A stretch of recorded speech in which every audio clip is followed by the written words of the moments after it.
உயிரினும் மேலான அன்பு உடன்பிறப்புகள்.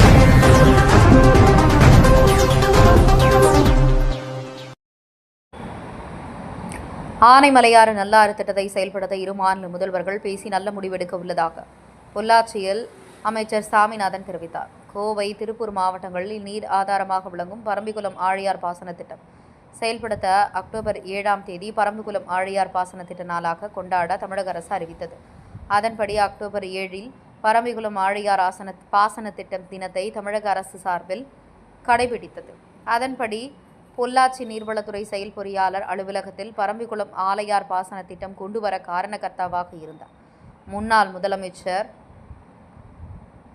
காமராஜர், முன்னாள் மத்திய நிதியமைச்சர் சுப்பிரமணியம், முன்னாள் சட்டமன்ற உறுப்பினர்கள் பழனிசாமி, கவுண்டர், பொள்ளாச்சி மகாலிங்கம் ஆகியோருக்கு சிலை அமைக்கப்பட்டது. தமிழ்நாடு அரசு சார்பில் அமைச்சர் சாமிநாதன் கலந்து கொண்டு தலைவர்களின் சிலைக்கு மலர் தூவி மாலை அணிவித்து மலர் மரியாதை செய்தார். மேலும் பொள்ளாச்சி பாராளுமன்ற உறுப்பினர் ஈஸ்வரசாமி மற்றும் விவசாயிகள் கலந்து கொண்டு தலைவர்கள் சிலைக்கு மரியாதை செய்தனர். இதைத் தொடர்ந்து பேசிய அமைச்சர் சாமிநாதன், கோவை, திருப்பூர் மாவட்ட விவசாயிகளின் நீண்ட நாள் கோரிக்கையான ஆனைமலையாறு நல்லாறு திட்டம் செயல்படுத்த தற்போது கேரள மற்றும் தமிழ்நாடு இரு மாநில நீர்வளத்துறை அமைச்சர்கள் மட்டத்தில் பேச்சுவார்த்தை நடைபெற்று வருவதாகும். விரைவில் கேரள முதலமைச்சரும் தமிழக முதலமைச்சரும் இருவரும் சந்தித்து பேச்சுவார்த்தை நடத்திய ஆனைமலையாறு நல்லாறு திட்டத்தை செயல்படுத்த நல்ல முடிவெடுக்கப்படும் என்று அமைச்சர் சாமிநாதன் செய்தியாளர்களிடம் தெரிவித்தார். அரசு விழாவாக, மாவட்ட அளவிலான அரசு விழாவாக கடைபிடிக்கப்படும். அந்த வகையில் இன்றைக்கு மாலை அணிவித்து திருவுருவ சிலைகளுக்கு மரியாதை செய்யப்படும். இந்த சிலைகளை கடந்த ஒரு மாதத்திற்கு முன்பு தான் மாண்புமிகு முதலமைச்சர் அவர்கள் நேரடியாக வந்து திறந்து வைத்தார் என்பதை நீங்கள் அனைவரும் அறிவீர்கள். நன்றி.